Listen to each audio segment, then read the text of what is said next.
The Great Depression. On the morning of October 29, 1929, the air in Wall Street was thick with tension. The once booming stock market, an unstoppable force of wealth and ambition, suddenly crumbled. Black Tuesday had arrived. In a matter of hours, fortunes vanished. Men in crisp suits stood in disbelief, watching stock prices plummet. The trading floor erupted into chaos as panic spread like wildfire. But this wasn't just a bad day on Wall Street.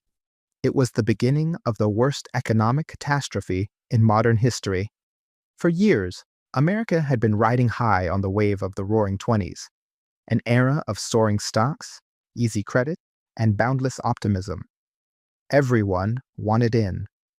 Ordinary people poured their savings into the market, believing stocks could only go up. But beneath the surface, danger loomed. Speculation ran rampant, and banks, hungry for profits, recklessly lent money to investors who had no means to repay. The market had become a fragile house of cards, and on that fateful October day, it all came crashing down. As stock prices collapsed, the domino effect began. Banks, heavily invested in the market, failed one after another. Families rushed to withdraw their life savings, only to find locked doors and empty vaults. Businesses crumbled. Jobs disappeared. Unemployment skyrocketed to a staggering 25%. Breadlines stretched for blocks. In rural America, farmers lost their land to ruthless foreclosures, while the Dust Bowl turned once fertile fields into barren wastelands. The pain wasn't confined to the U.S. The Great Depression rippled across the globe, shattering economies from Europe to Asia. Nations turned inward, raising tariffs in desperate attempts to protect themselves, but instead, they suffocated global trade. For years, governments scrambled for solutions. In America, President Franklin D. Roosevelt launched the New Deal, a bold experiment of public works, financial reforms, and social safety nets. It was a lifeline, but recovery was slow. Ultimately, it wasn't policy but war that ended the Depression. The outbreak of World War II reignited industry, fueled mass employment, and restored economic stability. The 1973 oil crisis. In October 1973, a silent but devastating weapon was unleashed, not with bullets or bombs, but with barrels of oil. The Organization of Arab Petroleum Exporting Countries, OAPEC, turned off the taps, imposing an embargo on nations that supported Israel during the Yom Kippur War. Almost overnight, the world's most powerful economies found themselves gasping for fuel. What followed was economic chaos on an unprecedented scale. Oil prices didn't just rise, they quadrupled, jumping from $3 per barrel to nearly $12. Gas stations in the United States became battlegrounds. Endless lines of desperate drivers snaked around blocks, waiting hours for a rationed tank of gas. Some stations ran dry. Others imposed limits. Suddenly, a routine trip to work or the grocery store became a costly decision. But the crisis was more than just an inconvenience at the pump. It sent shockwaves through the global economy.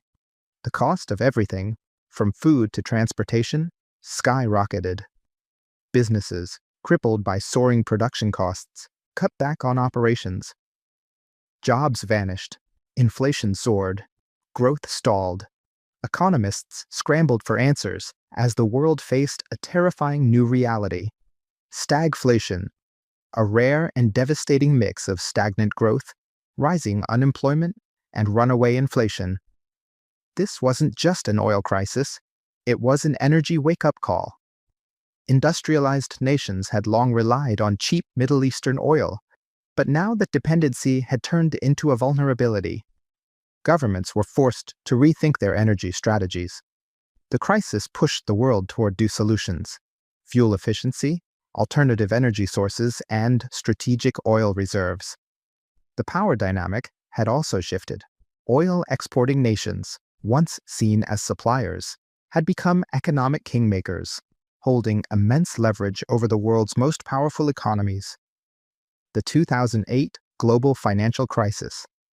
It started with a dream: homeownership for everyone. In the early 2000s, banks and lenders fueled an unprecedented housing boom, handing out mortgages to anyone who asked, even those with shaky credit. Home prices soared, and Wall Street saw an opportunity. Instead of questioning the house of cards they were building, financial institutions doubled down. Banks bundled risky subprime loans into complex financial products called mortgage-backed securities, or MBS, and collateralized debt obligations, or CDOs.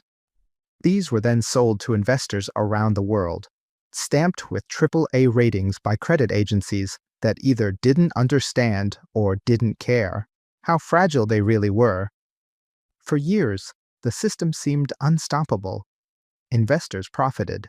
Banks thrived. Homeowners believed prices would never fall. But cracks began to show in 2006 when housing prices peaked.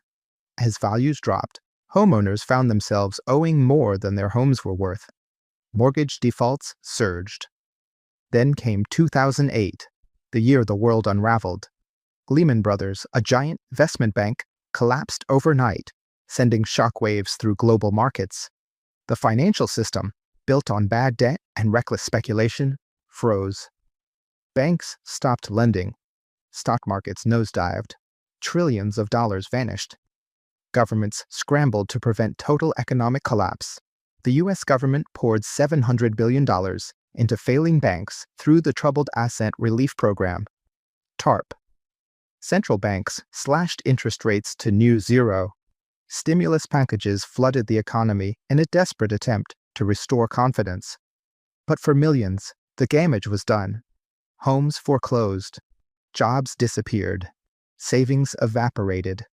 The crisis plunged the world into a deep recession, exposing the greed, poor oversight, and systemic fragility that had fueled the meltdown. In the aftermath, governments imposed tighter regulations, including the Dodd-Frank Act, aimed at preventing another catastrophe: the COVID-19 pandemic. At the start of 2020, the stock market was unstoppable. The S&P 500 and Dow Jones were soaring to record highs, fueled by a strong economy and investor optimism. But in the shadows, an unseen threat was spreading, one that would bring markets to their knees faster than ever before. In late 2019, news of a mysterious virus emerged from Wuhan, China. At first, few paid attention. The markets shrugged off the headlines. But as February 2020 arrived, the virus spread beyond China to Italy, Iran, and the rest of the world. What seemed like a distant health crisis suddenly became a global emergency. Then came March, the month the markets crashed. Panic erupted as governments locked down entire economies. Businesses shuttered overnight. Supply chains froze. Investors, fearing a worldwide recession, rushed for the exits. Within weeks, stock markets crumbled. The Dow Jones suffered its three worst single-day point drops in history: March 9th, March 12th, and March 16th, falling nearly 13% in a single session. These days became known as Black Monday, Black Thursday, and Black Monday again. Just when it seemed things couldn't get worse, an oil war between Saudi Arabia and Russia sent oil prices into freefall, adding more fuel to the fire. It was chaos. But governments and central banks fought back. The U.S. Federal Reserve slashed interest rates to zero and unleashed massive stimulus programs. Congress passed the CARES Act, a historic $2.2 trillion rescue package that sent direct payments to citizens and propped up businesses. Around the world, policymakers scrambled to contain the economic fallout. Despite the devastation, something extraordinary happened. By April, whispers of vaccine development and the rise of the stay-at-home economy, led by tech giants like Amazon and Zoom, sparked a historic rebound. Stocks climbed at a record pace. By August 2020, the S&P 500 had fully erased its losses, marking the shortest bear market in history. But beneath Wall Street's recovery, Main Street was suffering. Small businesses collapsed. Unemployment soared. The crisis exposed a deep disconnect between financial markets and the real economy, a divide that still lingers today. The COVID-19 crash wasn't just a financial meltdown. It was a reminder of how fast fear can spread, how crucial government intervention can be, and how unpredictable the global economy truly is. Because in 2020, the markets didn't just fall. They plummeted, rebounded, and left the world forever changed. History has shown us, again and again, that no economy is immune. Crashes happen fast, recoveries are slow, and the lessons are often forgotten. So the question is, what will trigger the next collapse? Make sure you're prepared. Hit subscribe and join us as we break down the past to predict